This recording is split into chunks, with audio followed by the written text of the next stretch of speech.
Isang mapagpalang araw po sa inyo, mga minamahal kong kakwento. Narito na naman ang inyong lingkod, handang magbahagi ng isang salaysay na susubok sa ating mga puso at sa ating pananaw sa tunay na kahulugan ng yaman. Sinasabi nila na ang bawat tahanan ay may kanya-kanyang kwento. Ngunit paano kung ang isang mansyon na kumikinang sa ginto at mamahaling gamit ay nababalot pala sa anino ng kalungkutan? At paano kung ang tanging magbibigay liwanag dito ay isang simpleng dalaga na ang tanging sandata ay ang kanyang dalisay na puso at hindi matitinag na pananampalataya? Halina't sabay-sabay nating buksan ang unang kabanata ng kwentong ito. Ang dambuhalang bakal na gate ng Hacienda del Sol Oscuro ay tila isang bibig na handang lumamon sa sinumang maglakas loob na pumasok. Para kay Luningning Salazar, habang hinihila ang kanyang lumang maleta sa makikinis na batong daanan, ang bawat hakbang ay tila isang pagsubok sa kanyang tapang.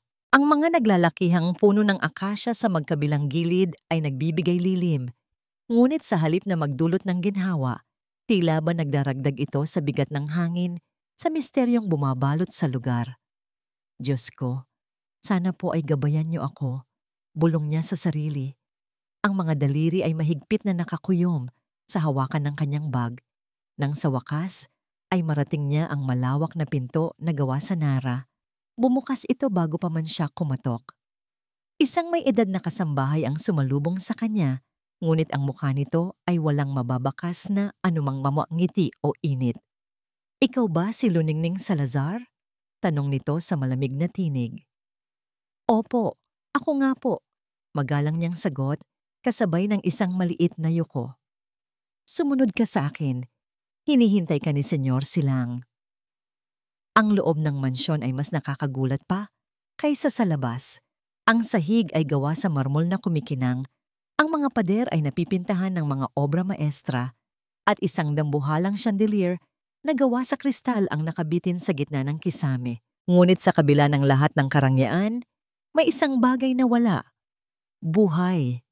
Ang hangin ay malamig, ang katahimikan ay nakakabingi.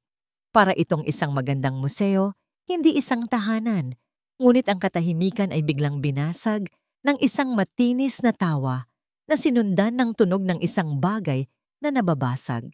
Mula sa itaas ng engrandeng hagdanan, isang eksena ng kaguluhan ang tumambad kay Luningning.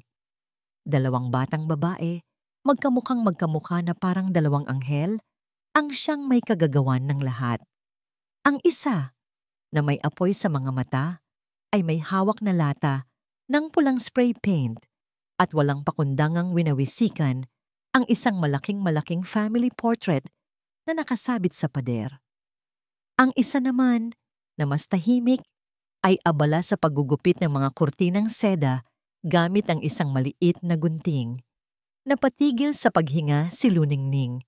Ang mga kasambahay ay nakatayo lamang sa gilid, takot na makialam. "Sinag, amihan, itigil niyo yan," sigaw ng isang kasambahay, ngunit tila bahangin lang ito sa pandinig ng dalawang bata.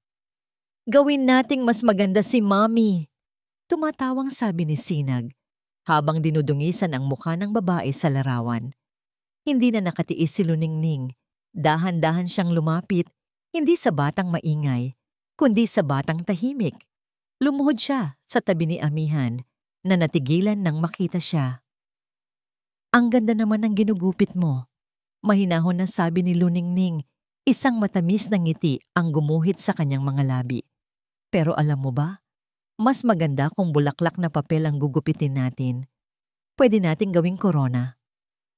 Natigilan si amihan, binitawan niya ang gunting at tinitigan si Luningning. Ang mga mata ay puno ng pagtataka. Ito ang unang pagkakataon na may isang taong kumausap sa kanya nang hindi sumisigaw. "Sino ka?" mahinang tanong ng bata. "Ako si Ning," sagot ni Luningning. "Gusto mo bang turuan kitang gumawa ng pinakamagandang korona?" Ngunit bago pa makasagot si amihan, isang boses na malamig pa sa yelo ang pumuno sa buong bulwagan. Anong nangyayari dito? Lahat ay napalingon. Nakatayo sa paanan ng hagdanan ang isang lalaki.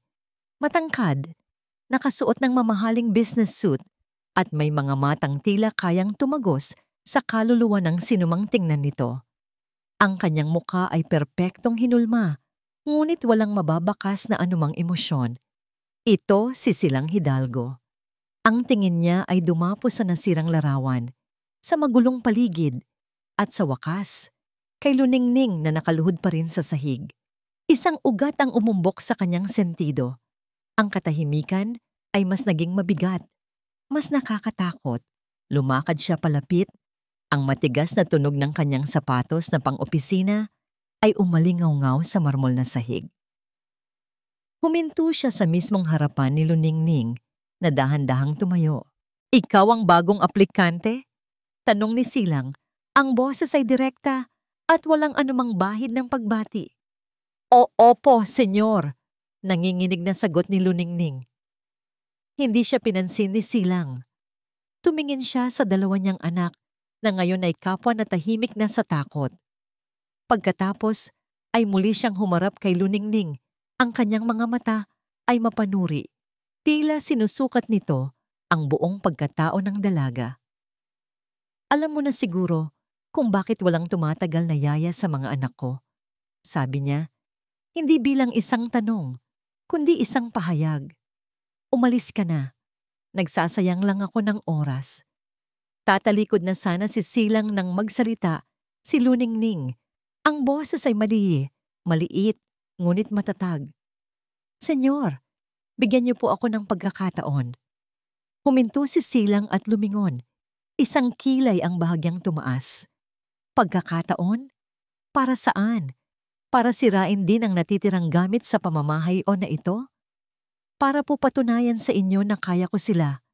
Pagpapatuloy ni Luningning, tumingin siya ng diretso sa mga mata ni Silang.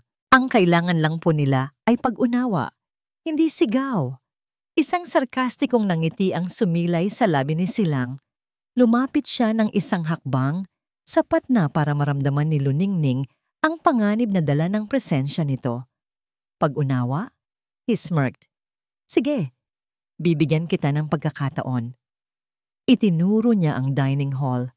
Isang oras, napakunot ang noo ni Luningning. Isang oras pag-uulit ni Silang, ang boses ay mas naging matigas. "Kung hindi mo sila mapapakain ng maayos at matahimik sa hapagkainan sa loob ng isang oras, maaari ka nang lumabas sa mismong gate na pinasukan mo." Sa loob ng kanyang opisina, kung saan ang lahat ng bagay ay nakaayos, nang may perpektong simetriya at walang bahid ng anumang gulo, nakaupo si Silang Hidalgo. Ang kanyang mundo ay kontrolado, nasusukat at predictable. Ang tanging bagay na hindi niya kayang pasunurin ay ang sarili niyang mga anak. Sa harap niya ay isang pader ng mga monitor ng CCTV. Bawat isa ay nagpapakita ng iba't ibang anggulo ng malawak na mansyon. Ito ang kanyang paraan ng pagmamanman, ang kanyang paraan ng pagpapanatili ng kaayusan mula sa malayo. Ang kanyang mga mata ay nakatuon sa isang screen, ang screen na nagpapakita ng sala kung saan iniwan niya ang babaeng nagngangalang Luningning kasama ang dalawang maliliit na halimaw na sumisira sa kanyang kapayapaan. Napabuntong hininga siya, ang daliri ay walang tigil na tumatapik sa makinis na ibabaw ng kanyang mesa na gawa sa mahogany. Naalala niya ang mga nauna. May isang sumigaw hanggang sa mamaos, may isa namang umiyak at nagkulong sa banyo, at may isa pa na tahimik na lang na lumabas ng gate ni hindi na kinuha ang kanyang sahod. Lahat sila ay sumuko.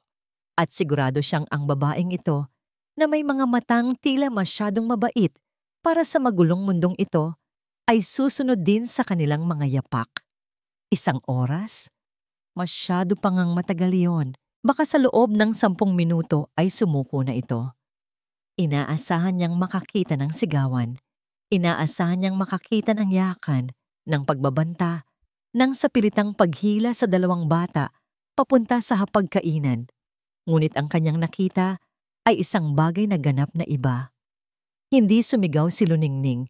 Hindi rin siya nagreklamo. Sa halip, pagkaalis ni Silang, ay naupo ito sa sahig, sa gitna ng mga nagkalat na pintura at ginupit na kurtina. Tiningnan niya ang dalawang bata, hindi nang may galit, kundi nang may kakaibang lambing sa kanyang mga mata. Alam niyo ba, nagsimula si Luningning, ang boses ay sapat lang na lakas para marinig ng kambal. May kwento ako tungkol sa dalawang magkapatid na diwata. Ang isa ay si Diwata Amihan, ang reyna ng malamig na hangin. Ang isa naman ay si Diwata Sinag, ang prinsesa ng sinag ng araw. Huminto sa pagtapik sa mesa si Silang. Bahagya siyang umusog, palapit sa monitor. Ang kanyang pagdududa ay unti-unting napapalitan ng kuryosidad. Sa screen, nakita niyang natigilan ang kanyang mga anak. Maging si Sinag, na laging may dalang apoy, ay napatingin sa dalaga. Si Diwata Sinag ay laging mainit. Pagpapatuloy ni Luningning, gusto niya laging naglalaro, tumatakbo, at kung minsan, sa sobrang init niya, nakakasunog siya ng mga bulaklak ng hindi sinasadya. Si Diwata Amihan naman ay laging mahinahon. Ngunit kapag siya ay nalulungkot, ang hangin ay nagiging napakalamig at lahat ng nasa paligid ay nagyayelo. Isang maliit na ngiti ang sumilay sa labi ni Luningning. Isang araw, nag-away sila. Ayaw ni Sinag sa lamig ni Amihan. Ayaw naman ni Amihan sa init ni Sinag. Ang buong hardin ay nagulo. Ang mga bulaklak ay nalanta at ang hardin ay naging malungkot. Nakita ni Silang na si Amihan ay dahan-dahang lumapit kay Luningning. Maging si Sinag ay bumaba na rin sa kanyang kinatatayuan at naupo sa di kalayuan. Hindi ka panipaniwala. Sa loob ng maraming buwan, ito ang unang pagkakataon na nakita niyang parehong nakikinig ang kanyang mga anak. Pero dumating ang isang munting ibon, sabi ni Luningning, at sinabi niya, "Hindi niyo ba alam, kapag ang init ni Sinag at ang lamig ni Amihan ay nagsama, doon nabubuo ang pinakamagandang bahaghari. Doon nila naunawaan na kailangan nila ang isa't isa para maging mas maganda ang kanilang hardin." Pagkatapos ng kwento, isang katahimikan ang bumalot sa sala. Tiningnan ni Luningning ang kalat sa paligid. Mukhang ang hardin na ito ay kailangan din ng tulong mula kina Diwata Sinag at Diwata Amihan. At sa pinakamatinding pagkamangha ni Silang, nakita niya ang isang himala. Si Amihan ang unang pumulot ng gunting na kanyang binitawan. Si Sinag naman, pagkatapos ng ilang sandali ng pag-aatubili, ay kumuha ng basahan at sinimulang punasan ang sarili niyang kalat na pintura. Nagtutulungan sila nang walang sigawan. Nang dumating ang oras ng hapunan, ang tensyon na laging naroroon sa malaking hapagkainan ay tila naglaho. Tahimik ang lahat. Ngunit hindi ito ang karaniwang nakakabinging katahimikan ng galit. Ito ay isang katahimikang may halong kapayapaan. Ang tanging maririnig ay ang mahinang tunog ng mga kubyertos na tumatama sa plato. Nakaupo ng maayos ang kanyang mga anak, kumakain. Napatingin si Silang kay Luningning na nakatayo sa gilid, tahimik na nagmamasid. May kung anong bagay sa presensya ng babaeng ito na nagdadala ng kapanatagan. Ngunit alam ni Silang na ang kapayapaang ito ay masyadong maganda para maging totoo. Si Sinag, lalo na. Hindi ito basta-bastang sumusuko. At tama nga siya. Biglang ibinagsak ni Sinag ang kanyang baso. Ang tubig ay tumapon, bumuhos sa sahig at sa damit ni Luningning. Ang lahat ay sinadyang gawin. Tumingin si Sinag kay Luningning. Ang mga mata ay puno ng hamon, naghihintay ng galit, ng sigaw. Napahigpit ang hawak ni Silang sa kanyang tinidor, handa nang magalit. Ito na. Ito na ang katapusan ng katahimikan. Ngunit si Luningning ay hindi sumigaw. Tiningnan niya ang basang damit, pagkatapos ay tumingin siya kay Sinag. At sa halip na magalit, isang mahinahong ngiti ang gumuhit sa kanyang mga labi. "Ayos lang," sabi niya sa malumanay na boses. "Tubig lang naman ito. Madaling linisin." Ang simpleng reaksyon na yon ay tila isang malakas na sampal. Natulala si Sinag. Maging si Silang ay natigilan. Sa isang iglap, lahat ng kanyang inaasahan, lahat ng kanyang pagdududa ay gumuho. Ang babaeng ito ay hindi tulad ng iba. Ang mga sumunod na araw sa Hacienda del Sol Oscuro ay may kakaibang pagbabago. Ang bigat ng hangin na sumalubong kay Luningning nung unang araw ay tila unti-unting gumagaan. Walang malaking himalang nangyari, walang biglaang pagbabago ng ugali. Ang mga pagbabago ay maliliit, halos hindi napapansin, ngunit sapat na para magbigay ng init sa malamig na mga pader ng mansyon. Isang umaga, ang buong bahay ay nagising sa amoy ng bagong lutong pandesal. Ang simpleng amoy ng tinapay na yon, isang bagay na pangkaraniwan sa labas, ay isang banyaga sa loob ng mansyon kung saan ang almusal ay laging tahimik at formal. Maging ang mga kasambahay ay nagtatakang sumilip sa kusina at doon nila natagpuan si Luningning. Ang mukha ay may bahid ng arena habang masayang hinuhugis ang mga masa. Hindi niya alam na sa simpleng kilos na yon ay ginising niya ang isang bagay na matagal nang natutulog sa tahanang yon. Ang pakiramdam ng pagiging isang tunay na pamilya. Ang dalawang bata, bagamat may pag-aalinlangan pa rin, ay nagsimulang magpakita ng mga siwang sa kanilang matitigas na pader. Si Sinag ay hindi na gaanong nagdadabog at bagamat hindi niya ito hayagang ipinapakita, palihim niyang sinusunod ang mga pakiusap ni Luningning. Ngunit ang pinakamalaking sorpresa ay nagmula kay Amihan. Isang hapon, habang si Luningning ay nag-iisa sa hardin at sinusubukang buhayin ng mga nalantang rosas, naramdaman niyang may marahang humila sa laylayan ng kanyang bestida. Paglingon niya, nakita niya si Amihan. Hawak ang isang maliit na bulaklak ng gumamela. Hindi nagsalita ang bata. Inabot lang niya ang bulaklak kay Luningning at pagkatapos ay mabilis na tumakbo pabalik sa loob ng bahay, tila nahihiya sa sarili niyang ginawa. Naiwang nakatayo si Luningning, hawak ang bulaklak. Isang ngiti ang sumilay sa kanyang mga labi habang pinagmamasdan ang munting regalo. Napagtanto niya na ang galit at pagrerebelde ng mga bata ay isang maskara lamang. Sa likod nito ay 2 pusong uhaw sa pagmamahal at atensyon. 2 batang nangungulila dahil sa pakiramdam na sila ay inabandona. Sa pinakasulok ng malawak na hardin, may isang lugar na tila tuluyan ng kinalimutan ng panahon. Doon nakatayo ang isang luma at kinakalawang na duyan. Ang isang kadena ay sira at nakalawit sa lupa. Nakita ito ni Luningning isang araw. Naisip niya ang kambal. Marahil kung maayos niya ito, magkakaroon sila ng isang lugar kung saan maaari silang maging bata ulit. Kumuha siya ng mga gamit, isang martilyo, mga pako, at langis. Sinimulan niyang kumpunihin ang duyan, ang pawis ay tumutulos sa kanyang noo. Ngunit hindi niya ito ininda. Abot kamay na niya ang sirang kadena nang bigla siyang may narinig na yabag sa kanyang likuran. Anong ginagawa mo? Ang boses ni Silang ay muling malamig at mapanuri. Napatigil si Luningning at dahan-dahang humarap sa kanya. Senyor, pasensya na po.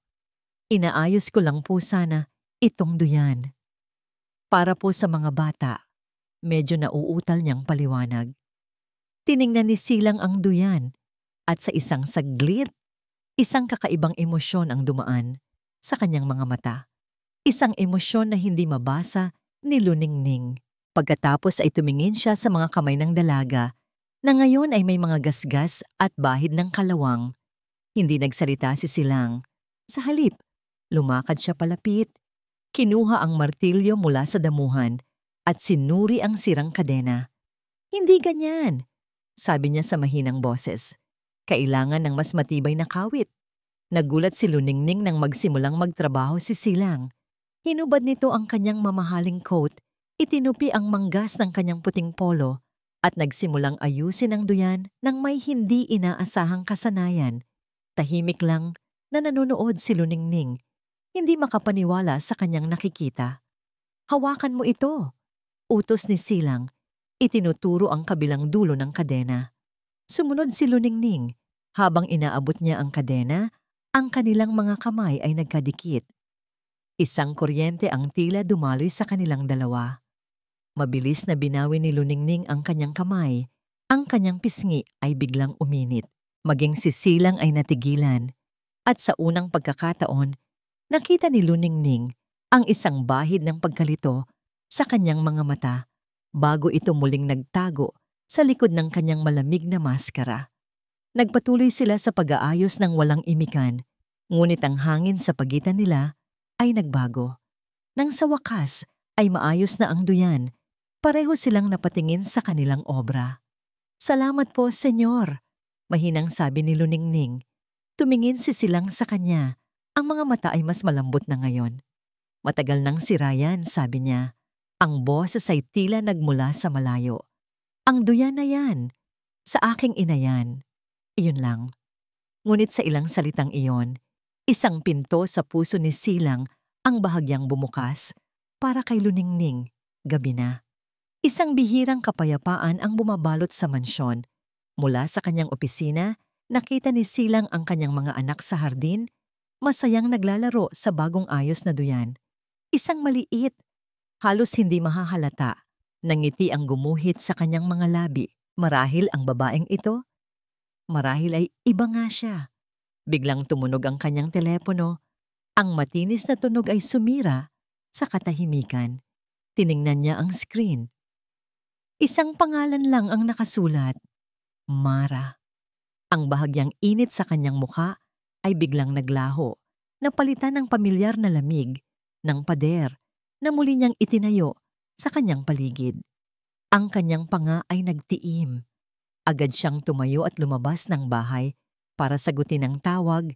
Isinasara ang pinto sa likuran niya at isinasara rin ang munting sinag ng pag-asa na nagsisimula palang pumasok sa kanyang puso.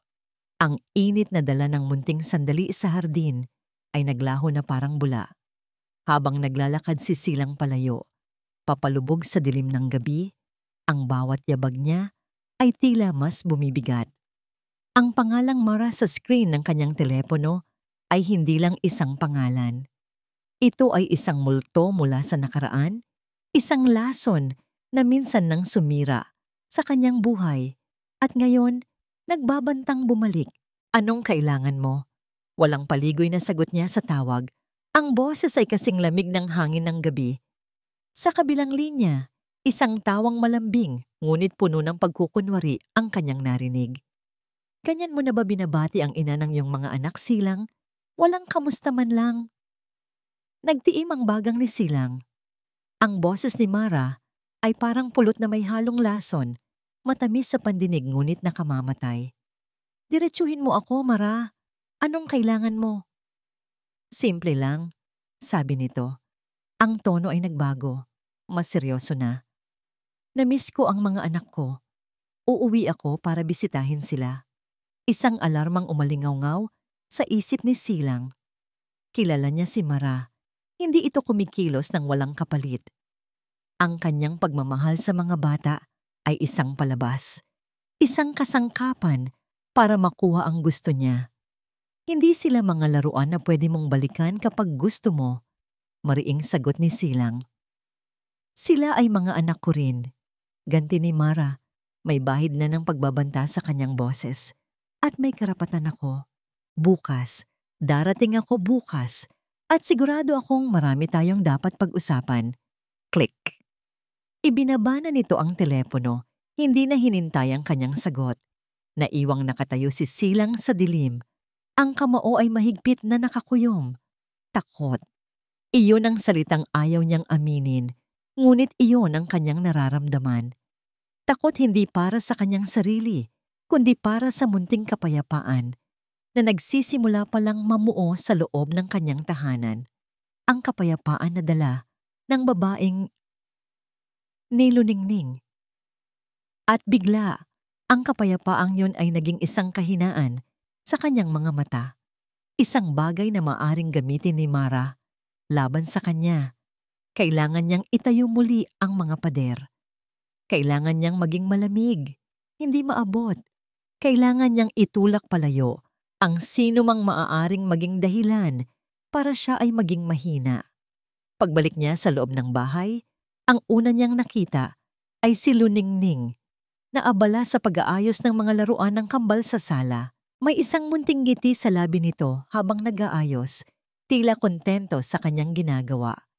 Ang eksenang iyon na kanina lang ay nagbigay sa kanya ng kakaibang ginhawa. Ngayon ay nagdulot sa kanya ng inis. "Anong oras na, Mrs. Salazar?" Biglang tanong niya. Ang boses ay formal at matigas. Nagulat si Luningning at mabilis na napalingon. "Sa senyor, malapit na po mag-10:00. "At bakit narito ka pa sa sala? Tapos na ang oras ng iyong trabaho," sabi ni Silang. Bawat salita ay may diin. "Hindi ito hotel. Hindi ka binabayaran para mag-relax dito." Ang nangiti sa mukha ni Luningning ay naglaho, napalitan ng pagkalito at sakit. "Pasensya na po, senyor. Naisip ko lang po na iayos ito para paggising ng mga bata." "Trabaho mo ang alagaan sila, hindi ang ayusin ang buong bahay," putol ni Silang. "Manatili ka sa kung ano ang nasa kontrata mo. Wala nang iba." Pagkasabi noon ay tinalikuran na niya ito. Hindi na hinintay ang sagot. Ngunit sa gilid ng kanyang mga mata, nakita niya ang pagbagsak ng mga balikat nito, ang lungkot na bumalot sa mukha nito. At sa ilalim ng kanyang galit, naramdaman niya ang isang kirot. Ngunit kailangan niyang gawin ito. Nasaktan si Luningning. Nalito. Ang lalaking tumulong sa kanya sa duyan kanina ay tila naglaho, napalitan ng estrangherong una niyang nakilala. Ngunit habang tinitingnan niya ang papalayong likod ni Silang, hindi lang galit ang nakita niya. Sa paraan ng pagtiim ng kanyang panga, sa tensyon sa kanyang mga balikat, may nakita siyang isang bagay na mas malalim. Isang takot na hindi nito masabi. Nang gabing iyon, hindi makatulog si Silang. Dahan-dahan siyang pumasok sa silid ng kanyang mga anak. Ang kambal ay mahimbing na natutulog. Si Sinag ay nakayakap sa isang unan, habang si Amihan ay payapang nakapikit. Ang kanilang inosenteng mga mukha ang tanging nagpapakalma sa kanya. Ang kapayapaang ito, ang katahimikang ito, gaano katagal bago ito muling wasakin ni Mara? Hinaplos niya ang buhok ni Sinag. Hinalikan niya sa noo si Amihan. "Hindi!" Bulong niya sa sarili. "Hindi ko hahayaang saktan niya kayo ulit." Kinabukasan isang tensyon ang bumalot sa buong mansyon. Si Silang ay mas naging strikto at mailap. Si Luningning naman ay tahimik na gumagawa, iniwasan ang anumang makakapagpainit muli ng ulo ng kanyang amo. Hapon na ng isang tunog ang pumunit sa katahimikan. Isang itim at kumikinang na luxury car ang huminto sa harap ng mansyon. Lahat ng mga kasambahay ay natigilan. Si Luningning na nasa may pinto para tanggapin ang delivery ng groceries ay napatingin din. Bumukas ang pinto ng sasakyan. Isang pares ng stiletto heels ang unang lumabas, na sinundan ng isang babaeng nakasuot ng isang eleganteng pulang bestida. Ang kanyang buhok ay perpektong nakaayos. Ang kanyang mukha ay may mamahaling makeup. Bawat kilos niya ay nagpapakita ng yaman at kumpiyansa. Ito, si Mara Legaspi. Hindi niya pinansin ang mga kasambahay. Ang kanyang mga mata, na parang sa isang agila, ay agad na dumapo kay Luningning. Naglakad siya palapit, ang kanyang mga takong ay lumilikha ng matatalas na tunog sa sahig. Huminto siya sa mismong harapan ni Luningning. Tinitingnan ito mula ulo hanggang paa, na may bahid ng pangmamaliit. Isang ngiti na hindi umabot sa kanyang mga mata ang sumilay sa labi ni Mara. "At ikaw," sabi niya. Ang boses ay matamis ngunit puno ng hamon. "Ikaw ba ang bagong katulong?" Ang salitang katulong mula sa mga labi ni Mara ay tumagos sa pandinig ni Luningning, hindi dahil sa salita mismo, kundi sa paraan ng pagkakasabi nito. Isang patak ng lason na binalot sa pulot-pukyutan. "Opo, ako po si Luningning," mahinahon niyang sagot kasabay ng magalang na pagyuko. Ipinako niya ang kanyang mga mata sa sahig. Nararamdaman ang bawat pagsusuri ng tingin ni Mara mula ulo hanggang paa. Amoy ng mamahaling pabango ang humalo sa hangin. Isang amoy na tila gustong sakupin ang buong espasyo. Gustong burahin ang anumang bakas ng simpleng amoy ng pandesal kaninang umaga. Luningning, pag-ulit ni Mara, tila nilalasap ang bawat pantig. Isang pangalang probinsyal. Well, I'm Mara, ang ina ng mga bata. Ang huling mga salita ay binitiwan niya ng may diin, isang malinaw na pag-aari. At sa pagpasok ni Mara, tila isang reyna ang muling umupo sa kanyang trono. Ang mga kasambahay ay kumilos ng mas mabilis, mas aligaga. Ang kambal, na narinig ang boses ng kanilang ina, ay pababa na ng hagdan. "Mami!" Sigaw ni Sinag, ngunit may halong pag-aalinlangan ang kanyang tuwa. Si Amihan ay tahimik lang na sumunod sa likod. Agad na lumuhod si Mara, ibinuka ang kanyang mga braso. "My darlings, oh I missed you both so much." Niyakap niya ang mga ito ng mahigpit, ngunit ang mga mata niya ay pasimpleng sumulyap kay Luningning. Tila sinasabing, "Tingnan mo, akin sila." Pagkatapos ay ipinakita niya ang kanyang mga armas. Mula sa kanyang daladalang mamahaling paper bags, inilabas niya ang isang drone para kay Sinag at isang dambuhalang dollhouse na may kumpletong gamit para kay Amihan. Ang mga mata ng dalawang bata ay nanlaki. Ito ang mga bagay na hindi kayang ibigay ng mga kwento at inaayos na duyan. Pansamantalang nabighani, nalimutan nila ang lahat. Si Luningning, na nakatayo sa gilid, ay naramdaman ng isang munting kirot. Hindi dahil sa inggit, kundi dahil nakita niya kung gaano kadali mabili ang atensyon ng mga batang nangungulila. Si Silang ay lumabas mula sa kanyang opisina. Isang formal na tango lang ang ibinigay kay Mara. Ngunit ang tensyon sa kanyang muka ay hindi maitatago. Ang pinakamatinding labanan ay naganap sa hapagkainan. Ang hapunan ay tila isang grandiosong palabas na si Mara ang bida. Umupo siya sa kabisera, ang pwesto, na laging bakante. Si Luningning ay nakatayo sa gilid, handang magsilbi, ngunit pakiramdam niya ay isa siyang multo na walang nakakakita. "Silang darling, do you remember our trip to Paris?" Masayang sabi ni Mara, habang hinihiwa ang kanyang steak. "Before the twins were born, we watched the sunrise from the Eiffel Tower. Napaka-romantic." Hindi sumagot si Silang, uminom lang ito ng wine. At ang paboritong restaurant ni Sinag sa Italy. "Nako, aayain ko kayo ulit doon, mga anak. Mas masaya doon kaysa sa kumain lang dito sa bahay araw-araw, hindi ba?" Ang bawat salita ay isang punyal, isang paalala kay Luningning na siya ay isang tagalabas. Ang bawat kwento ay isang pader na itinayo ni Mara. Ipinapakita ang isang nakaraan kung saan si Luningning ay walang bahagi. Naramdaman ni Luningning ang pagliit ng kanyang sarili, ngunit napansin din niya ang pagkunot ng noo ni Silang, ang paraan ng paghigpit ng hawak nito sa baso. Hindi ito komportable. At sa kaalamang yon, nakahanap si Luningning ng lakas. At doon ginawa ni Mara ang kanyang pinakadirektang atake. Habang naglalakad si Luningning sa likuran nito upang kumuha ng pitsel ng tubig, biglang iginalaw ni Mara ang kanyang silya. Aksidenteng nasagi nito ang braso ni Luningning, dahilan para matapon ang laman ng baso ng red wine sa puting uniforme ng dalaga. "Oh my God! I'm so sorry!" Tila nag-aalalang sabi ni Mara, ngunit ang kanyang mga mata ay may kislap ng tagumpay. "Ang clumsy ko talaga. Tumingin ka sa ginawa ko sa damit mo." Isang malaking pulang mantsa ang gumuhit sa dibdib ng uniforme ni Luningning. "Naku, hayaan mo." Kumuha si Mara ng ilang malulutong na 1,000 piso mula sa kanyang pitaka at inabot ito kay Luningning. "Here, pambili ka ng mas disenteng damit." "Huwag kang mag-alala. Sagot ko na."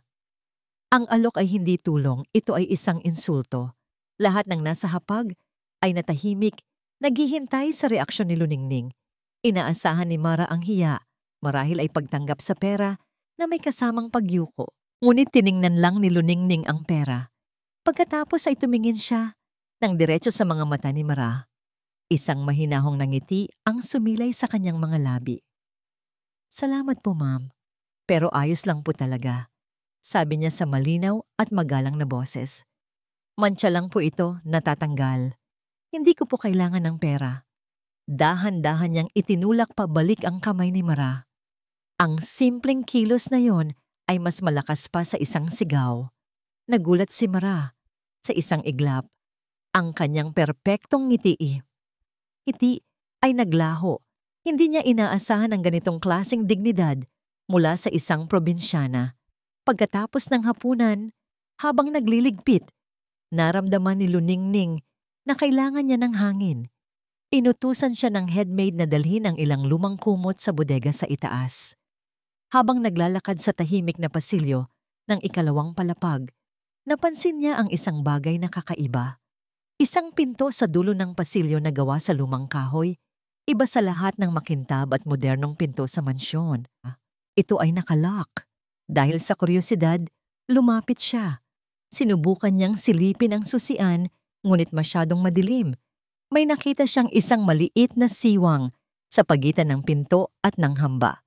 Idinikit niya ang kanyang mata doon.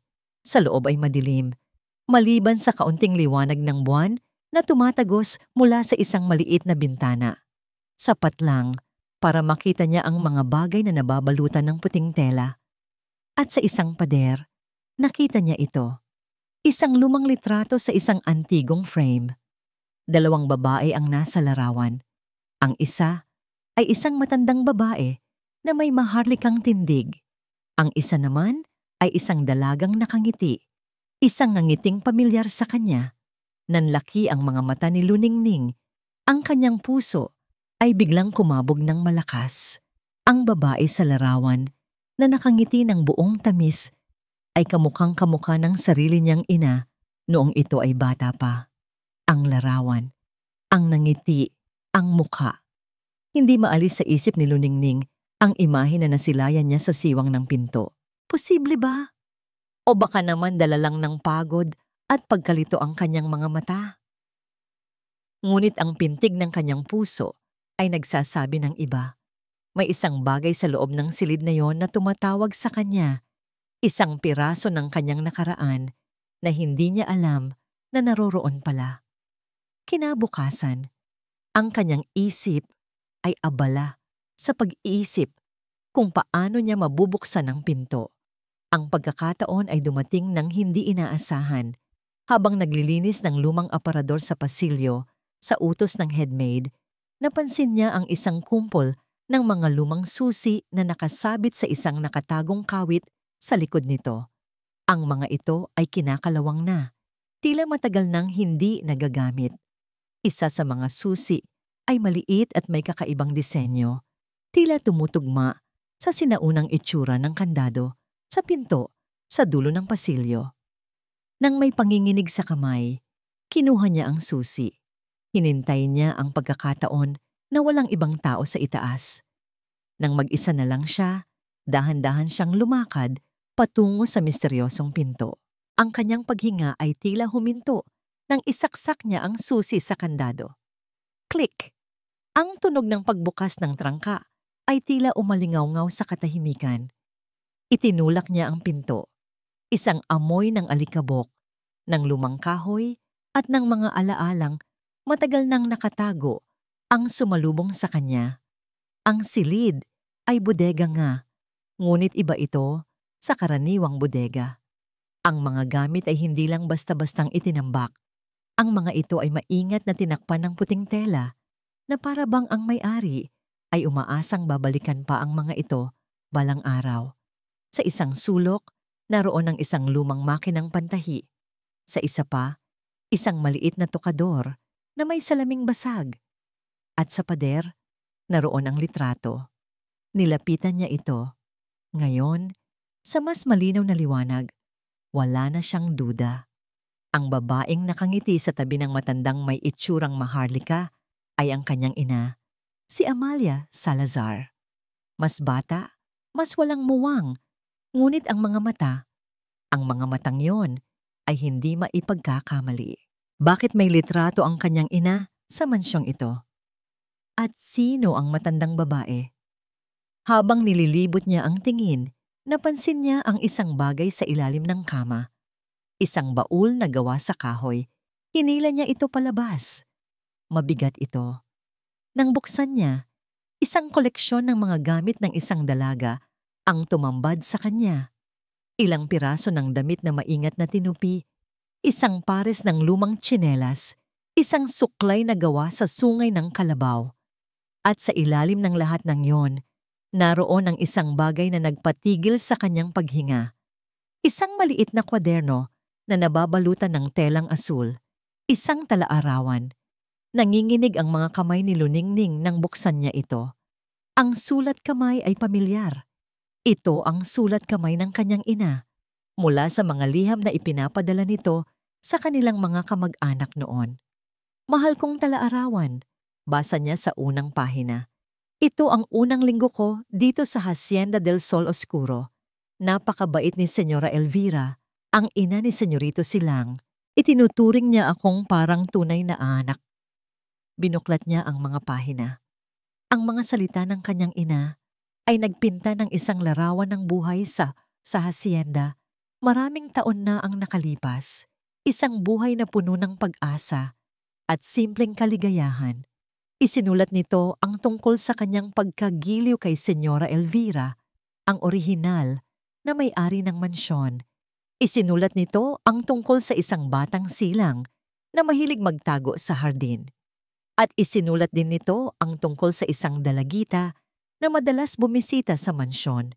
Isang dalagitang may magandang mukha, ngunit may matang laging mapanuri. Isang dalagita na nagngangalang Mara. Nagpatuloy sa pagbasa si Luningning. Ang kanyang puso ay bumibilis sa bawat pahina. Ang tono ng pagsusulat ay unti-unting nagbago mula sa masaya patungo sa malungkot hanggang sa puno ng takot. At pagkatapos ay narating niya ang huling mga pahina. Ang tinta ay medyo kumalat na, tila isinulat ng nagmamadali at may kasamang mga luha. Hindi ko magagawa ang ibinibintang nila sa akin. Hindi ko kailanman nanakawin ang kwintas ni Senyora. Isang bitag ito. Alam kong isang bitag ito. Siya ang may kagagawa nito. Nakita ko ang nangiti sa kanyang mga mata nang ilabas ng mga gwardya ang kwintas mula sa aking mga gamit. Isang nangiti ng tagumpay. Isang nangiting hindi ko malilimutan. Napahawak sa bibig si Luningning. Ang mga luha ay nagsimula nang mamuo sa kanyang mga mata. Ang kanyang ina, pinaratangan ng pagnanakaw, binuklat niya sa pinakahuling pahina. Ang huling isinulat ng kanyang ina bago ito tuluyang pinaalis. Pinalayas ako ni Senyora. Hindi siya naniwala sa akin. Ang sakit. Ang sakit-sakit na ang taong pinagkatiwalaan ko ay siya pa ang tumalikod sa akin. Ngunit Diyos na ang bahala sa kanya, sa kanilang lahat. Alam ko kung sino ang may pakana ng lahat ng ito. Ang nangiti niya. Ang ngiti niya ang magiging bangungot ko habang buhay. Ang pangalan niya ay Mara. Nabitiwan ni Luningning ang talaarawan. Ang mga salita ay tila sumasaksak sa kanyang puso. Ang kasaysayan ay umuulit. Ang parehong babae. Ang parehong nangiti na puno ng panlilinlang. Ang lahat ng katanungan sa kanyang isip ay biglang nagkaroon ng sagot. Ngunit ang mga sagot na ito ay mas masakit pa kaysa sa misteryo. Ang kanyang pagpunta sa mansyon ay hindi isang pagkakataon. Ito ay isang tadhana. Isang tadhanang magbubukas sa isang sugat na matagal nang inilibing ng panahon. Ang mansyon ay naging isang entablado at si Mara Legaspi ang siyang direktor. Bawat kilos niya ay kalkulado. Bawat ngiti ay may nakatagong kahulugan. Nararamdaman niya ito, ang banayad na pagbabago sa hangin. Ang babaeng probinsyana, si Luningning, ay hindi na lang basta isang katulong. Sa mga mata ng mga bata, mayroon na itong puwang. At ang pinakakinatatakutan niya, sa mga mata ni Silang, nakikita niya ang kislap ng isang bagay na matagal na niyang winasak, interes. Panganib iyon. Isang panganib na kailangan niyang alisin. Ang kanyang desperasyon ay hindi lang dahil sa selos, malubog siya sa utang. Ang kanyang marangyang pamumuhay ang walang katapusang shopping sa ibang bansa, at ang mga maling pamumuhunan ay umubos sa perang nakuha niya mula sa kanilang diborsyo. Ang pagbabalik sa hasyenda, ang muling pagkuha kay Silang, ay hindi lang isang laro ng puso. Ito ay isang laro ng kaligtasan, at si Luningning ang tanging nakaharang sa kanyang daan. Kailangan niyang kumilos at kailangan niyang gamitin ang tanging alas na hawak niya laban kay Silang. Isang gabi, pinuntahan niya si Silang sa opisina nito. Ang pinto ay hindi niya isinara. "We need to talk," sabi niya. Ang boses ay seryoso. "Wala tayong dapat pag-usapan, Mara," sagot ni Silang. Hindi inaalis ang tingin sa kanyang laptop. Dahan-dahang lumapit si Mara, umupo sa silyang nasa tapat ng mesa nito. "Talaga?" Kahit tungkol sa di sinasadyang paglipat ng 5 milyong piso mula sa kumpanya papunta sa isang offshore account, ilang taon na ang nakalipas. Ang account na yon, pamilyar ba sa'yo? Natigilan si Silang. Ang pagtipa niya sa keyboard ay huminto. Dahan-dahan niyang itinaas ang kanyang tingin. Ang mga mata ay puno ng galit na pinipigilan. "Huwag mo akong subukan, Mara." "Hindi kita sinusubukan, darling. Sinasariwa ko lang ang iyong alaala." Ngumiti siya ng matamis. "Ang dahilan kung bakit ka pumayag sa isang tahimik na diborsyo, para protektahan ang pangalan ng mga hidalgo, para hindi malaman ng mga anak mo na ang kanilang ina ay isang magnanakaw." Bawat salita ay tumusok kay Silang. Ito ang kanyang kahinaan. Ang kahihiyan. "Ano ang gusto mo?" Mariing tanong niya. "Simple lang," sabi ni Mara, habang pinaglalaruan ang isang mamahaling ballpen sa mesa. "Gusto ko ang nararapat sa akin, ang buhay na ito, at gusto kong mawala ang babaeng yun sa pamamahay na ito. Now." Nakita ni Mara ang pag-aalinlangan sa mga mata ni Silang. Kailangan niya ng mas matibay na alas, at ang bitag ay handa na niyang ilatag. Kinabukasan, habang abala ang lahat sa paghahanda para sa tanghalian, isinagawa ni Mara ang kanyang plano. Pumasok siya sa kanyang silid, kinuha ang isa sa kanyang pinakamamahaling alahas, isang diamond necklace na regalo pa ni Silang sa kanya noon. Tiniyak niyang nakabukas ang CCTV sa pasilyo, ngunit alam din niya ang blind spot nito, ang mismong tapat ng pinto ng silid ni Luningning. Nang makita niyang papunta si Luningning sa kusina, mabilis siyang kumilos. Pumasok siya sa silid ni Luningning na bahagyang nakaawang. Ang puso niya ay kumakabog, hindi sa takot, kundi sa excitement. Mabilis niyang inilagay ang kwintas sa loob ng lumang handbag ni Luningning na nakasabit sa likod ng pinto. Pagkatapos ay lumabas siya, tinitiyak na walang sino mang nakakita. Ang ikalawang bahagi ng plano ay mas madrama. Habang naghahain si Luningning ng pagkain, dumaan si Mara sa kanyang likuran. Bigla, nadulas si Mara at bumagsak sa sahig. Ngunit bago bumagsak, sinadya niyang ikalmot ang kanyang braso sa gilid ng mesa, sapat lang para mag-iwan ng pulang marka. "Aray!" Sigaw niya, puno ng sakit at pagkagulat. Agad na lumapit si Luningning at ang ibang mga kasambahay.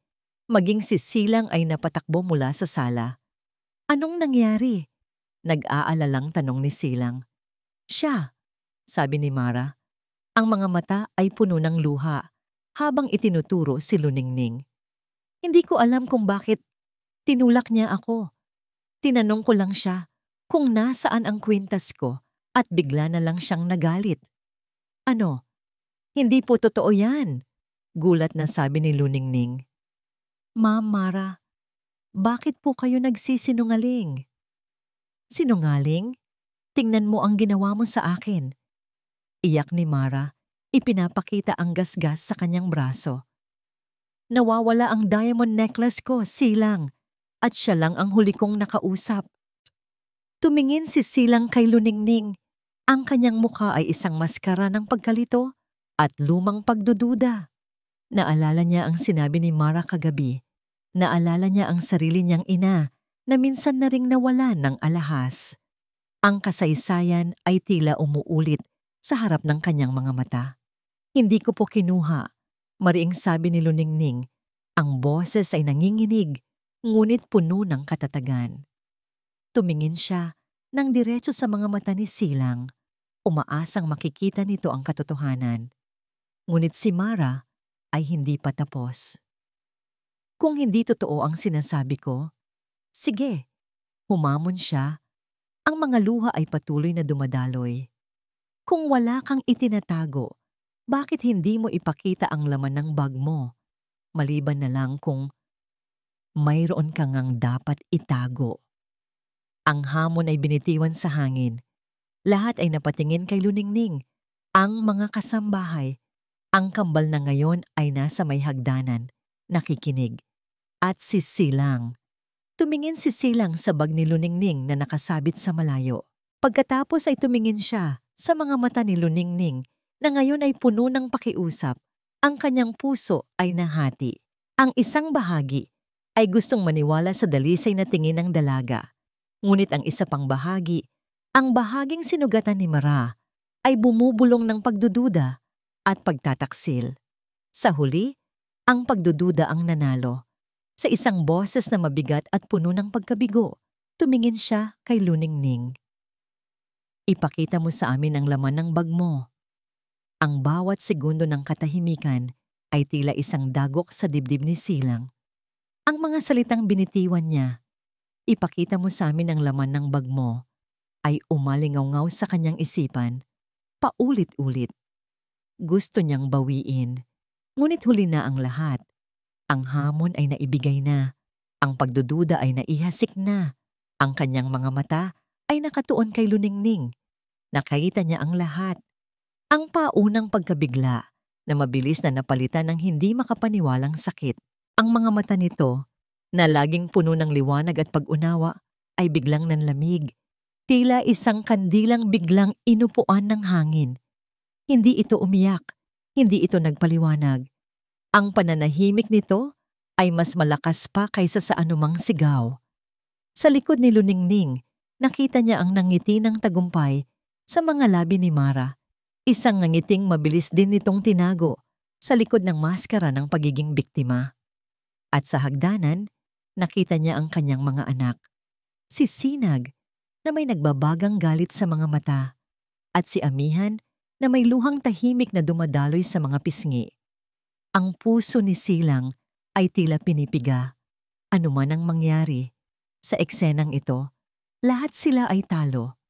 Dahan-dahan, na parang mabagal na pelikula, lumakad si Luningning patungo sa kanyang silid. Walang pag-aatubili. Walang pagtatangkang tumakas. Kinuha niya ang kanyang lumang handbag, isang simpleng bag na gawa sa tela, na tila lalong naging kaawa-awa sa tabi ng karangyaan ng mansyon. Bumalik siya sa gitna ng sala, huminto sa harap ni Silang at itinaas ang bag. Ang kanyang mga mata ay hindi bumibitiw sa pagkakatitig kay Silang. Tila hinahamon itong tingnan ang resulta ng kawalan nito ng tiwala. Ikaw na po ang magbukas, senyor, sabi niya. Ang boses ay mahina, ngunit walang bahid ng panginginig. Nag-alinlangan si Silang. Isang bahagi ng kanyang pagkatao ang sumisigaw na itigil na ang kabaliwang ito. Ngunit ang mga mata ni Mara ay nakatutok sa kanya, naghihintay. Ang buong sambahayan ay nagmamasid. Iginupo ng pride at ng luma niyang takot sa pagtataksil. Inabot niya ang bag. Ang tela ay magaspang sa kanyang mga kamay. Dahan-dahan niyang binuksan ang zipper. Ang laman nito ay simple lang. Isang lumang pitaka, isang sukli, isang rosaryo at isang panyo. At sa ilalim ng lahat ng iyon, kumikinang. Isang malamig na bagay ang dumaloy sa kanyang mga ugat nang makita niya ito. Ang diamond necklace. Ang mga kumikinang na bato ay tila nangungutya sa kanya. Sumisigaw ng katotohanan ng isang kasinungalingan. Itinaas niya ito, at ang liwanag mula sa chandelier ay sumayaw sa ibabaw ng mga diamante na tila nagkakalat ng lason sa hangin. Diyos ko, humikbi si Mara. Hindi ako makapaniwala. Ngunit si Silang ay hindi nakatingin kay Mara. Nakatingin siya kay Luningning. Naghihintay siya. Umaasa siyang makakita ng pagtanggi, ng paliwanag. kahit ng galit. Ngunit ang nakita lang niya ay isang basag na tingin. Isang tingin ng isang taong tuluyan ng sumuko, hindi dahil sa kasalanan, kundi dahil sa sobrang sakit. Hindi sa akin yan. Iyon lang ang sinabi ni Luningning. Ang boses ay halos isang bulong na lang. Hindi niya sinubukang ipagtanggol ang sarili. Para saan pa?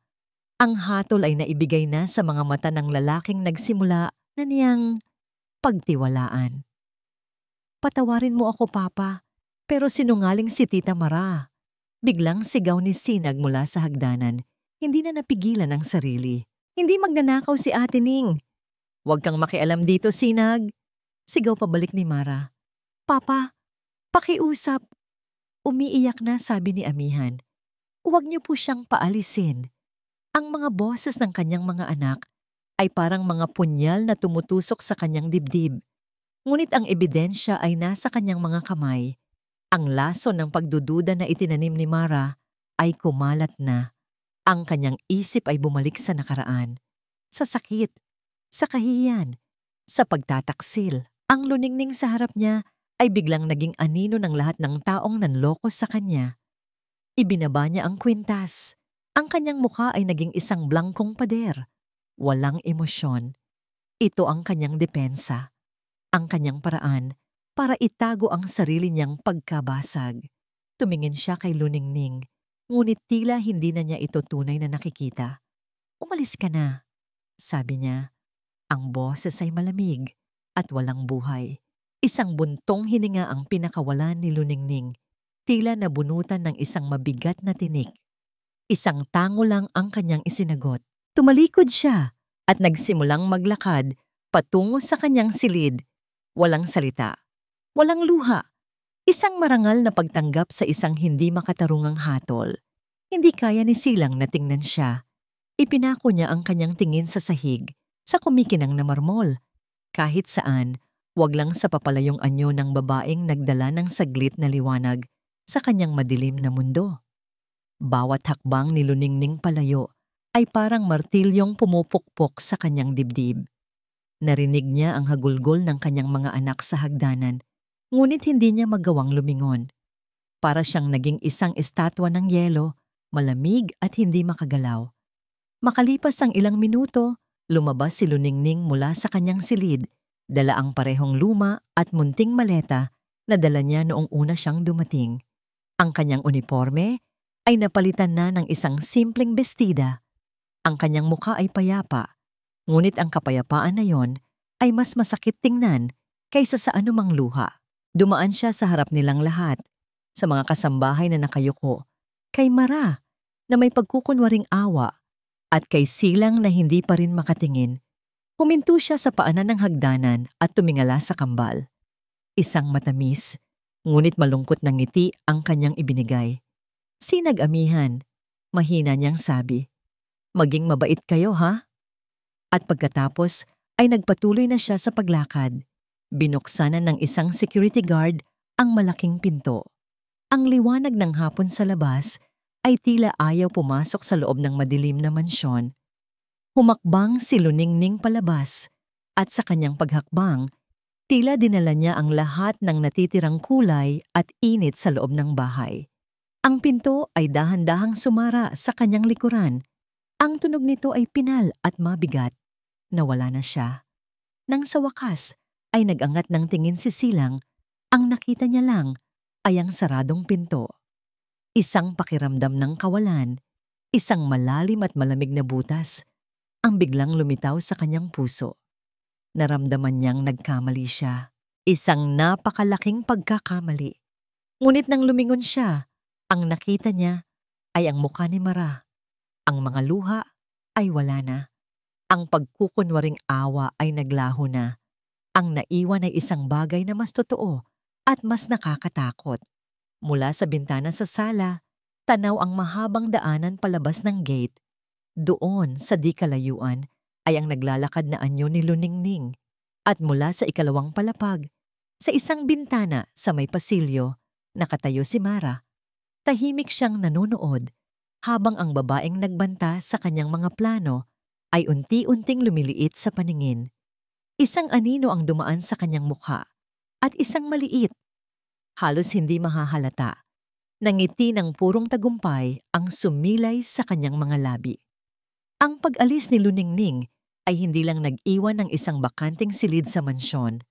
Nag-iwan ito ng isang malalim na butas na humigop sa lahat ng natitirang liwanag at tunog. Ang Hacienda del Sol Oscuro ay bumalik sa dati nitong kadiliman, ngunit ngayon, ang dilim ay mas mabigat, ang katahimikan ay mas nakakabingi. Ang hapunan ng gabing iyon ay isang purong pagpapahirap. Si Mara ay nasa kabisera, nakangiti na parang isang reyna na matagumpay na nakuha ang kanyang kaharian. Si Silang ay nasa kabilang dulo, isang estatwang, walang buhay. Ang mga mata ay nakatitig sa kawalan. Ngunit ang pinakamatinding parusa ay ang katahimikan mula sa kambal. Hindi sila nagsalita. Hindi sila tumingin sa kanilang ama. Ang tanging maririnig sa malawak na hapagkainan ay ang tunog ng mga kubyertos na marahang tumatama sa plato. Bawat tunog ay tila isang pagsabog sa gitna ng nakakabinging katahimikan. Hindi na kaya ni Sinag. Ang bawat subo ng pagkain ay tila lason sa kanyang lalamunan. Tiningnan niya ang kanyang ama. Ang lalaking hinangaan niya noon ay tila isang estranghero ngayon.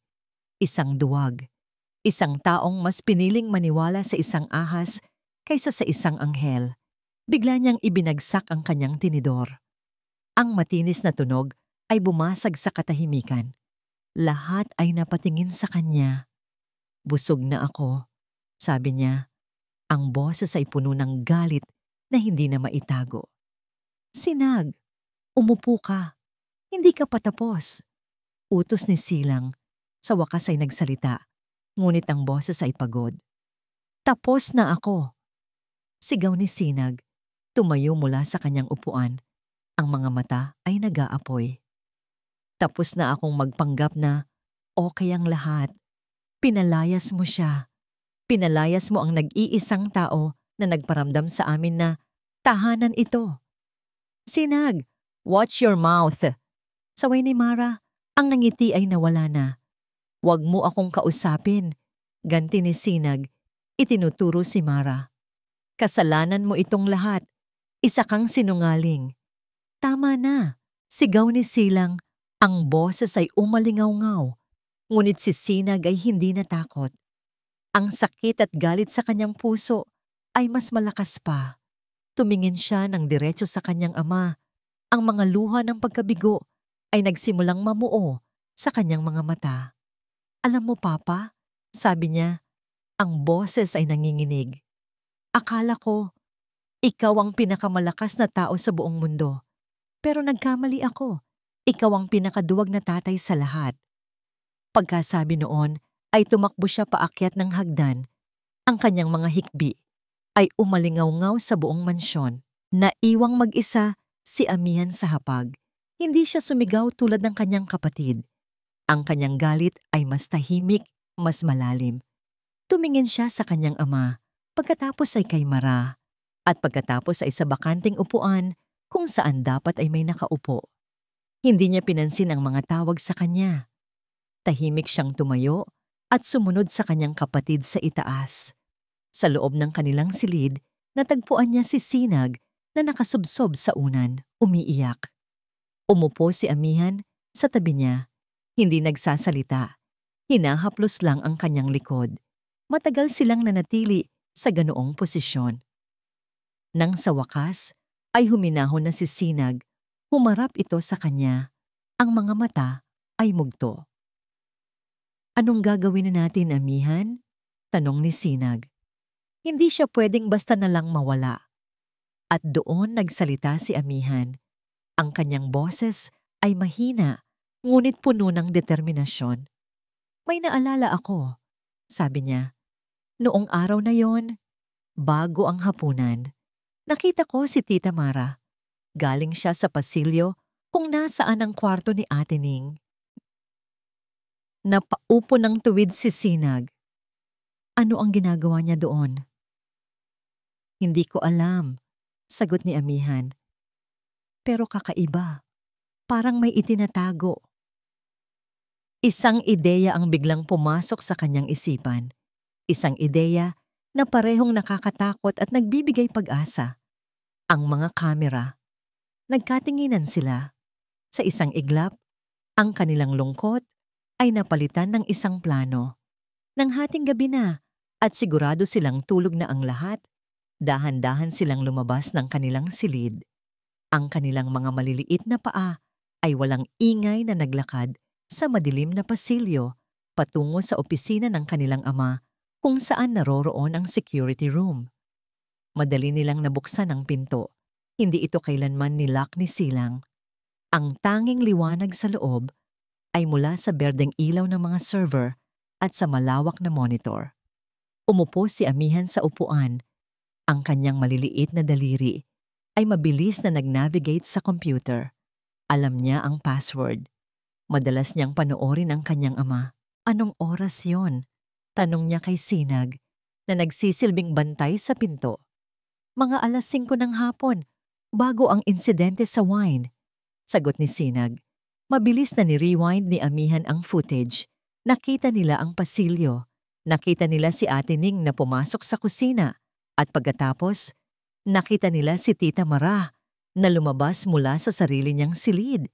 Naglakad ito sa pasilyo, ngunit nang malapit na ito sa tapat ng pinto ni Ate Ning, ang anggulo ng kamera ay naging malabo. May isang haliging nakaharang, isang perpektong blind spot. Nakita nila siyang nawala sa blind spot at pagkatapos ng ilang segundo, muli siyang lumitaw, naglalakad palayo na parang walang nangyari. "Wisit!" Mahinang bulong ni Sinag. Walang pruweba. Nawalan sila ng pag-asa. Ngunit habang paupo na si Amihan sa sahig, may napansin siyang isang bagay na nakalimutan sa ilalim ng mesa ng kanilang ina. Ito ay isang luma, kulay rosas na telepono. Ang lumang modelo ni Mara bago ito bumili ng bago pagdating niya. Kinuha ito ni Amihan. Nagbaka sakali di siyang buksan. Sa kanilang pagkamangha, bumukas ito. At sa screen, may isang icon na nagpapakitang may isang mensaheng hindi na ipadala. Nanginginig ang mga daliri ni Amihan nang pindutin niya ito. Binasa nila ang mensahe na naka-address sa isang kaibigan ni Mara. Ang mga salita sa screen ay tila tumalon at sumampal sa kanila. Tapos na. Out na ang probinsyana. Ngayon, ang matanda at ang pera na lang niya ang natitira. Nagkatinginan ng magkapatid. Ang kanilang mga mata ay nanlalaki sa pagkabigla at sa wakas, sa katotohanan. Hawak na nila ang ebidensya. Hawak na nila ang bagyo. Ang umaga ay dumating, ngunit hindi nito dinala ang liwanag sa loob ng mansyon. Para kay Silang, ang gabi ay hindi natapos. Hindi siya nakatulog. Ang mga akusasyon ni Sinag at ang tahimik na paghatol sa mga mata ni Amihan ay paulit-ulit na bumabalik sa kanyang isipan. Papasok na sana siya sa kanyang opisina nang harangin siya ng kambal. Si Sinag ay nakatayo na parang isang sundalo, habang si Amihan ay nasa likod nito, hawak-hawak ang isang kulay rosas na telepono. "Papa, kailangan mong makita ito," sabi ni Amihan. Ang boses ay seryoso, hindi tulad ng sa isang bata. "Mamaya na mga anak, maraming trabaho si Papa," sagot ni Silang, sinusubukang iwasan ang kanilang mga mata. "Hindi," mariing sabi ni Sinag. "Ngayon na." Mayroong determinasyon sa kanilang mga mukha na hindi niya kayang talikuran. Napabuntong hininga siya. "Sige, ano yan?" Iniabot ni Amihan ang telepono. "Naiwan ni Tita Mara. Basahin mo ang mensahe na hindi niya naipadala." Kinuha ni Silang ang telepono nang may pag-aalinlangan. Nang makita niya ang mga salita sa screen, ang mundo niya ay gumuho. Tapos na. Out na ang probinsyana. Ngayon, ang matanda at ang pera na lang niya ang natitira. Ang bawat salita ay isang suntok sa kanyang sikmura. Ang kulay sa kanyang mukha ay biglang nawala. Ang kanyang mga kamay ay nagsimulang manginig at ang telepono ay halos mabitawan niya. Ang kaswal na Sa dulo ng mensahe ay tila isang demonyong nangungutya sa kanyang katangahan. Ang lahat ay kasinungalingan. Ang pag-iyak, ang gasgas, ang kwintas, si Luningning. Inosente siya. At siya ang humatol dito. Napatingin siya sa kanyang mga anak. Ang kanilang mga mata ay hindi nagalit. Ang mga ito ay puno ng awa para sa kanya. At iyon ang mas masakit. Sa baryo paghilom, ang hangin ay sariwa at ang paligid ay payapa. Ngunit ang puso ni Luningning ay puno ng bagyo. Nakaupo siya sa loob ng kanilang maliit na bahay na kahoy. Hawak ang talaarawan ng kanyang ina habang kinukwento niya ang lahat sa kanyang tiya Elena, ang kapatid ng kanyang ina.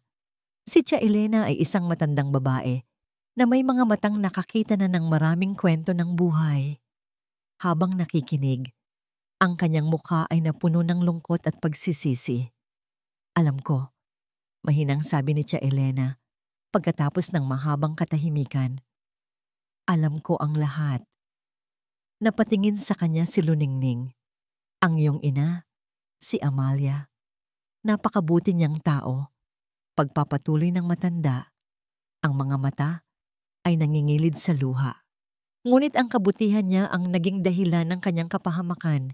Bago siya umalis sa mansyon, binigyan niya ako ng isang bagay. Sinabi niya sa akin na itago ko ito at ibigay lang sa'yo kapag handa ka na.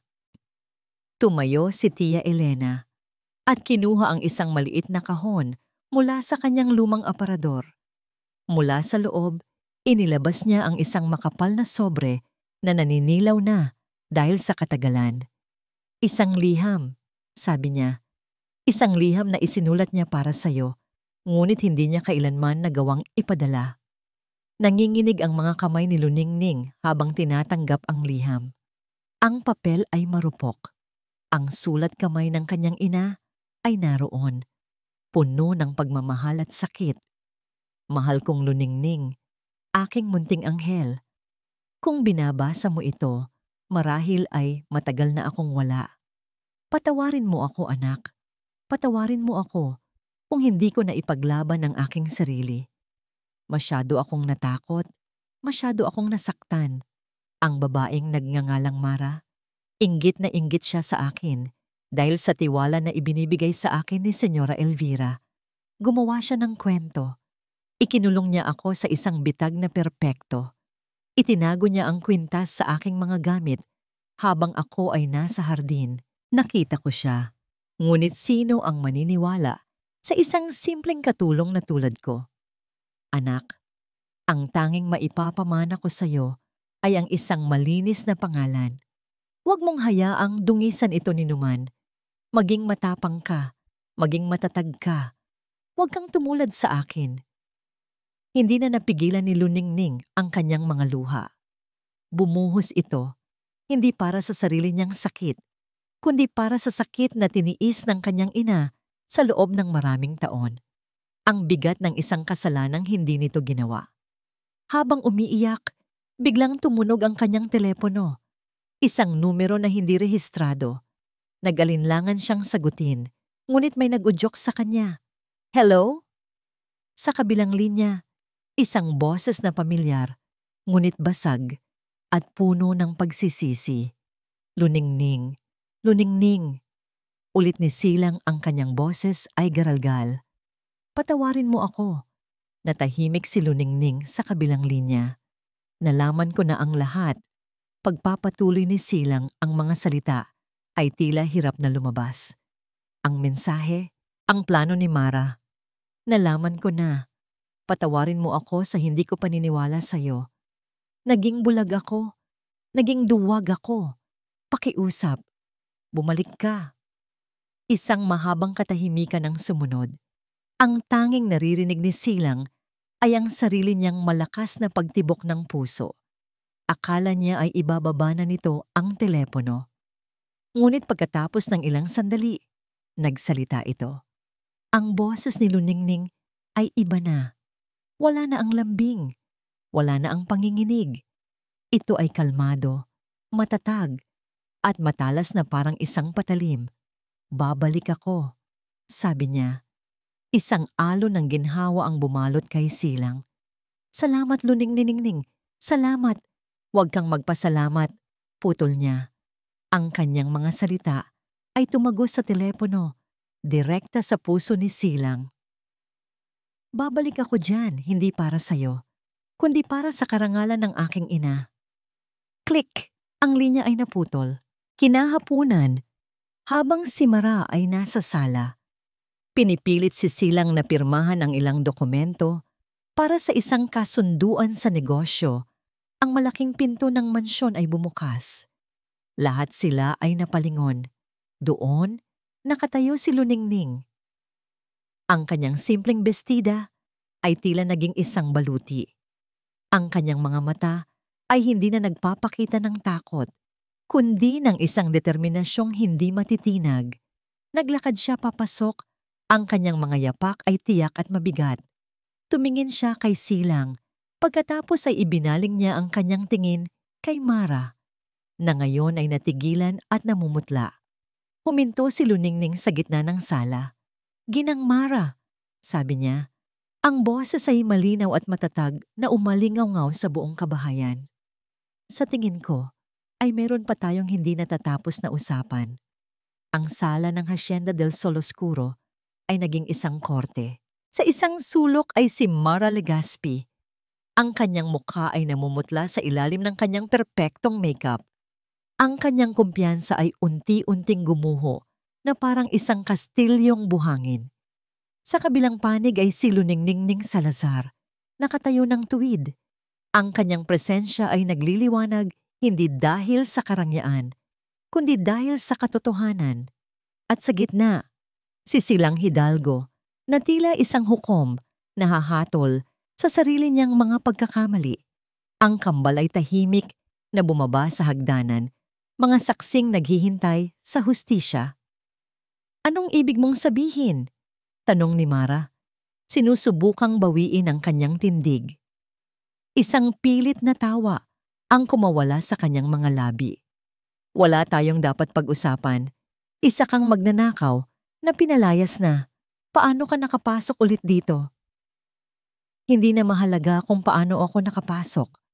Sagot ni Luningning, ang kanyang boses ay kalmado ngunit matalas. Ang mahalaga ay kung bakit ako bumalik. Bumalik ako para dito. Timula sa kanyang simpleng bag, inilabas niya ang dalawang bagay. Ang luma at asul na talaarawan at ang naninilaw na liham. Inilapag niya ito sa center table.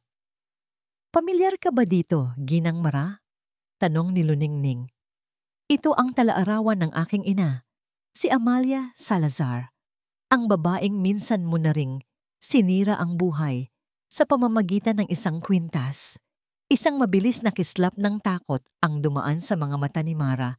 Hindi ko alam ang sinasabi mo, wala akong kilalang Amalia. Talaga? Tanong ni Silang. Sa wakas ay nagsalita. Ang boses ay puno ng yelo. Humarap siya kay Mara. Kung ganoon, baka ito ay mas pamilyar sa'yo. Itinaas niya ang kulay rosas na telepono. Ipinakita ang mensahe sa screen para makita ng lahat. Tapos na. Out na ang probinsyana. Ngayon, ang matanda at ang pera na lang niya ang natitira. Ang dugo ay tila umalis sa mukha ni Mara. Wala na siyang masabi. Ang ebidensya ay hindi maikakaila. Ang matanda na tinutukoy mo. Ako ba yun, Mara? Tanong ni Silang, bawat salita ay puno ng pagkasuklam. At ang pera. Ito ba yung perang matagal mo nang sinusubukang kunin mula sa akin? Silang, hindi totoo yan. May nag-frame lang sa akin. Desperadong sabi ni Mara. Tumingin siya kay Silang na may pakiusap. Maniwala ka sa akin. Maniwala? Isang mapait na tawa ang kumawala kay Silang. Iyan ang pagkakamali ko, Mara. Ang maniwala sa'yo. Ngayon, naiintindihan ko na ang lahat. Kung bakit ka bumalik. Kung bakit kailangan mong paalisin si Luningning. Dahil nakita mo na bumabalik na ang kaayusan sa bahay na ito at ayaw mo noon. Dahil ang gulo, Ang gulo ang siyang nagbibigay sa iyo ng kapangyarihan. Lalong naging desperado si Mara. Mahal kita, Silang, kaya ako bumalik. Pagmamahal, umiling si Silang. Huwag nating lokohin ang isa't isa. Hindi mo ako mahal. Ang mahal mo lang ay ang pera ko. Katulad noon. Tumingin si Silang sa mga anak niya. Pagkatapos ay kay Luningning, tila humihingi ng tawad sa kanilang lahat. Ang totoong dahilan kung bakit tayo naghiwalay. Hindi dahil sa hindi na tayo magkasundo. Naghiwalay tayo dahil nahuli kitang ninanakawan ang sarili nating kumpanya. Ang revelasyon ay isang bombang sumabog sa gitna ng sala. Maging ang mga kasambahay ay napasinghap. Itinago ko ang sikretong yan para protektahan ang mga anak natin mula sa kahihiyan. Pagpapatuloy ni Silang, ang boses ay nanginginig sa galit. Ngunit ginamit mo ang kabaitan kong yon laban sa akin. Ginamit mo para i-blackmail ako. Ginamit mo para sirain ang buhay ng isang inosenteng tao. Hindi. Umiiling na sabi ni Mara. Umatras. Oo. Sigaw ni Silang. Ngunit hindi pa tapos si Luningning. Kalmado niyang kinuha ang liham. Marahil, sabi niya, ang kanyang boses ay muling pumuno sa silid. Gusto mong marinig ang huling mga salita ng aking ina. Binuksan niya ang liham at nagsimulang magbasa. Ang babaeng nagngangalang Mara, inggit na inggit siya sa akin. Gumawa siya ng kwento. Ikinulong niya ako sa isang bitag na perpekto. Nakita ko siya. Ngunit sino ang maniniwala sa isang simpleng katulong na tulad ko? Bawat salita mula sa nakaraan ay isang dagok sa kasalukuyan. Si Mara ay napasandal sa pader. Tila nauubusan ng hininga. Ang multo ng kanyang kasalanan ay bumalik para singilin siya. Nang wala ng matakbuhan, nang ang lahat ng kanyang kasinungalingan ay nakalantad na sa ilalim ng liwanag, ang kanyang maskara ay tuluyang bumagsak. Ang pag-iyak ay nawala.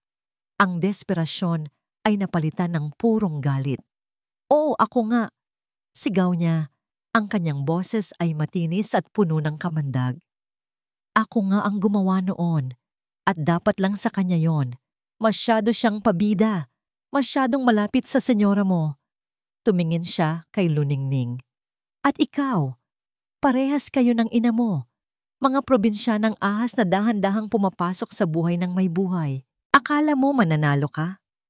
Isang nakakabaliw na tawa ang kumawala sa kanya. Mananalo ka sa isang wasak na pamilya? Sa isang lalaking hindi kayang magmahal? Sa dalawang batang basagulera? Sige, sayo na ang lahat ng basurang ito. Hindi na kinaya ni Silang. Kinuha niya ang kanyang telepono. Security? Sabi niya sa intercom. Ang kanyang boses ay matigas at pinal. Palabasin niyo si Ginang Legaspi at siguraduhin niyong hindi na siya muling makakatapak pa sa pamamahay na ito. Dalawang gwardiya ang mabilis na pumasok. Hawak nila sa magkabilang braso si Mara. Nagpumiglas ito, nagsisigaw, nagmumura. Ngunit bago siya tuluyang kinaladkad palabas, huminto siya at tiningnan si Luningning sa huling pagkakataon. Ang kanyang mga mata ay nag-aapoy sa galit. Hindi ka magiging masaya. Sigaw niya, ang kanyang boses ay umaling-awngaw sa buong mansyon. Tandaan mo yan, hindi ka magiging masaya. At pagkatapos, ay kinaladkad na siya palabas. Ang malaking pinto ay muling sumara at sa pagkakataong ito, isinara nito ang isang kabanata ng kasinungalingan at sakit magpakailanman, na iwan ng isang nakabibinging katahimikan. Ngunit hindi ito ang katahimikan ng lungkot. Ito ay ang katahimikan pagkatapos ng isang malakas na bagyo. Ang katahimikan ng pag-asa. Makalipas ang ilang buwan, ang malaking bakal na gate ng mansyon ay nakabukas na ngayon. Hindi na tila isang bibig na nananakmal, kundi isang paanyaya sa pagpasok. Sa itaas nito, ang plakang may nakasulat na Hacienda del Sol Oscuro ay pinalitan na. Ang bagong pangalan na nakaukit sa makintab na kahoy ay tahanan ng pag-asa. Ang hangin sa loob ay hindi na malamig. Ang mga bintana ay laging nakabukas, hinahayaang pumasok ang sinag ng araw at ang sariwang amoy ng hardin. Ang hardin mismo ay puno na ng buhay. Ang mga rosas na dati lantay ay namumukadkad na ngayon sa iba't ibang kulay. At sa gitna nito, masayang naglalaro ang kambal. Si Sinag, ang dating prinsesa ng apoy, ay abala sa pagdidilig ng mga halaman. Maingat na hindi malunod ang mga bulaklak. Si Amihan, ang reyna ng hangin, ay tahimik na nag-aayos ng mga bato sa paligid ng isang bagong tanim na puno ng kalamansi. Ang kanilang mga tawa, na dati bihira, ngayon ay ang musikang laging naririnig sa buong paligid. Sa isang tabi, nakaupo si Luningning sa isang kumot sa damuhan, pinapanood sila ng may ngiti. Sa tabi niya ay si Silang, hindi na nakasuot ng business suit, kundi isang simpleng polo shirt at maong. Pagkatapos ng pagtutuos, isang mahabang proseso ng paghilom ang nagsimula.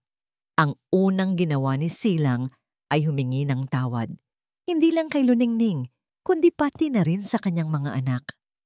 Inamin niya ang kanyang mga pagkakamali, ang kanyang karuwagan. Walang naging madali. May mga araw na puno ng luha at mahihirap na usapan. Ngunit sa unang pagkakataon, ang kanilang pamilya ay nagsimulang maging totoo. Ate Ning, Papa, tingnan nyo. Sigaw ng kambal. Ipinakita nila ang isang malaking papel kung saan sila ay gumuhit. Isang larawan ito ng 4 na tao, magkakahawak kamay sa harap ng isang bahay na may malaking araw na nakangiti. Si Silang, si Luningning, si Sinag, at si Amihan. Sa ilalim nito ay may nakasulat, ang ating pamilya. Napaluha si Luningning, hindi dahil sa lungkot, kundi dahil sa purong kaligayahan. Tumayo si Silang at niyakap ang kanyang mga anak. Ang ganda mga prinsesa ko, ang ganda-ganda. Lumapit ang kambal kay Luningning at niyakap din siya ng mahigpit. Mahal ka namin, Ate Ning, bulong ni Amihan. Huwag ka na pong aalis, ha? Hinding-hindi na, sagot ni Luningning. Hinahaplos ang kanilang mga buhok. Nang bumalik sa paglalaro ang mga bata, naiwan muli ang dalawa. Isang komportableng katahimikan ang namagitan sa kanila. Luningning, basag ni Silang sa katahimikan. Tumingin ito sa kanya, ang mga mata ay nagtatanong. Salamat, sabi niya. Ang boses ay puno ng sinseridad. Salamat sa pagtuturo sa akin kung paano maging isang ama ulit. At sa pagtuturo sa akin kung paano muling magtiwala. Ngumiti si Luningning. Salamat din Silang sa pagbibigay sa akin ng isang tahanan. Tumayo si Silang at inilahad ang kanyang kamay. Halika. Dinala niya si Luningning sa bagong ayos na duyan. Ang duyan na minsan ay naging saksi sa una nilang koneksyon. Magkatabi silang umupo. Ang hapon ay papalubog na at ang kalangitan ay nag-aapoy sa kulay kahel at rosas. Hinawakan ni Silang ang kamay ni Luningning. Ang kanyang mga palad ay hindi na kasing tigas ng dati. Ngunit ang init ay naroon pa rin. Noong una kang dumating dito, pagsisimula niya, ang akala ko, ang yaman ay nasa loob ng mga pader na ito, nasa mga numero sa aking bank account, nasa kapangyarihan. Tumingin siya sa paligid, sa kanyang mga anak na nagtatawanan, sa hardin na puno ng buhay, at sa babaeng katabi niya na nagdala ng lahat ng ito. Pero mali ako. Pagpapatuloy niya, ang kanyang mga mata ay bumalik sa pagkakatitig kay Luningning. Ang tunay na yaman ay ito, ang kapayapaang ito, ang pamilyang ito. Huminga siya ng malalim, tila kumukuha ng lahat ng kanyang lakas ng loob. Luningning, alam kong marami akong pagkukulang at marami pa akong dapat patunayan, pero gusto kong simulan ng bawat bagong umaga. Kasama ka, hindi bilang yaya ng mga anak ko, kundi bilang ilaw ng aming tahanan. Ang puso ni Luningning ay tila hihinto sa pagtibok. Papayag ka ba? Tanong ni Silang. Ang kanyang boses ay nanginginig sa unang pagkakataon. Natulungan akong bumuo ng isang kinabukasan na puno ng pag-asa. Hindi kailangan ng salita. Ang mga luhang dumaloy sa pisngi ni Luningning ay mga luha ng kagalakan. Dahan-dahan siyang tumango. At sa ilalim ng papalubog na araw, sa duyan na sumisimbolo sa kanilang nakaraan at sa kanilang hinaharap, dahan-dahang inilapit ni Silang ang kanyang mukha. Ang kanilang unang halik ay hindi puno ng sidhi, kundi puno ng pangako. Isang pangako ng paghilom, ng pagtitiwala, at ng isang bagong umaga. At dito po nagtatapos ang kwento ni Luningning at Silang. Isang kwento na nagpapatunay na ang tunay na liwanag ay hindi matatagpuan sa kinang ng salapi, kundi sa init ng pagmamahal, sa lakas ng pagpapatawad, at sa isang pananampalatayang hindi kailanman nagpapatinag sa dilim. Ang aral ng kwento. Ang bawat puso, gaano man kasugat o katigas, ay may kakayahang maghilom at matutong magmahal muli. Ang kailangan lang ay isang sinag ng pag-asa. Maraming salamat po sa inyong walang sawang pagsubaybay at pakikinig. Sana po ay nabusog namin ang inyong mga puso sa kwentong ito. Kung meron po kayong mga komento o suhestiyon para sa susunod nating kwento, huwag po kayong mag-atubiling i-comment sa ibaba. Gusto niyo ba ng mas maraming drama, mas maraming kilig, o baka naman isang kwentong puno ng aksyon? Nais po naming marinig ang inyong mga saloobin. Hindi dito nagtatapos ang ating paglalakbay. Marami pa pong kwentong kasing ganda at mas puno ng aral dito sa aming channel. Kung nagustuhan niyo ang kwentong ito, i-like, i-share sa pamilya at mga kaibigan, at mag-subscribe na rin para lagi kayong updated sa mga susunod pa naming kwento. I-click niyo ang notification bell para kayo ang unang makarinig kapag may bago kaming upload. Pagpalain po kayo ng Panginoon, kayo at ang inyong buong pamilya. Hanggang sa muli. At dito po nagtatapos ang makulay na kwento ng pag-ibig at pag-asa nina Luningning at Silang. Mula po sa kaibuturan ng aking puso, maraming salamat sa inyong walang sawang pagsama at pagsubaybay sa bawat kabanata ng ating salaysay. Ang pagsulat at pagbabahagi ng kwentong ito ay isa ring paglalakbay para sa akin. Kasama ninyo, sinubaybayan ko ang bawat pagtangis ni Luningning. Naramdaman ko ang bigat ng pader na itinayo ni Silang sa kanyang puso at nasaksihan ko ang unti-unting pagguhit ng liwanag sa kanilang madilim na mundo. Sapagkat ang kwentong ito ay hindi lamang katang-isip. Ito ay salamin ng katotohanang ang pagpapatawad ay isang mahirap, ngunit napakagandang regalo na maibibigay natin sa ating sarili at sa iba. Isang paalala na ang pag-asa ay laging sisibol kahit sa pinakamatigas na lupa at ang tunay na yaman ay hindi nasusukat sa anumang halaga, kundi sa kapayapaan ng puso at pagmamahal ng pamilya. Ngayong nabuklat na natin ang huling pahina, nais ko pong malaman, ano ang pinakapaborito ninyong bahagi?